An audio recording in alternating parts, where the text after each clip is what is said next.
Director Prashanth Varma దర్శకత్వంలో తేజ సజ్జా అమృత అయ్యర్ జంటగా నటించిన చిత్రం హనుమాన్. ఈ చిత్రంలో వినయ్ రాయ్, వరలక్ష్మి శరత్ కుమార్, గెటప్ శ్రీను, సత్య తదితరులు కీలక పాత్రల్లో నటించారు.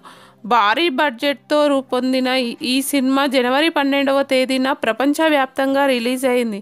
ఈ cinema budget, pre release business, రోజు ఈ మూవీ ఎంత కలెక్షన్ల వివరాల్లోకి వెళ్తే, హనుమాన్ సినిమాను చాలా తక్కువ బడ్జెట్ చిత్రంగా రూపొందించాలనే ఆలోచనతో నిర్మాత నిరంజన్ రెడ్డి ప్రయత్నాలు ప్రారంభించారు. కానీ ఆ సినిమా ఓ దశలో భారీ బడ్జెట్ ప్రాజెక్టుగా మారడంతో భారీ బడ్జెట్ చిత్రంగా రూపొందింది. దాంతో ఈ సినిమాకు మొత్తంగా విఎఫ్ఎక్స్, షూటింగ్ ఖర్చులు, యాక్టర్ రెమ్యునరేషన్లతో కలిపి 60 కోట్ల రూపాయలుగా బడ్జెట్ అయింది. హనుమాన్ 11th డే కలెక్షన్స్ ఎలా ఉన్నాయో చూద్దాం.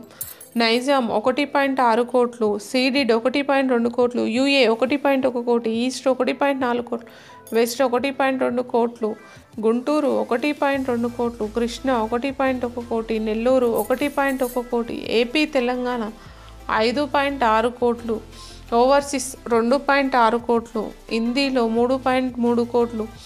టోటల్ వరల్డ్ వైడ్ కలెక్షన్స్ 12.7 కోట్లుగా నిలిచాయి.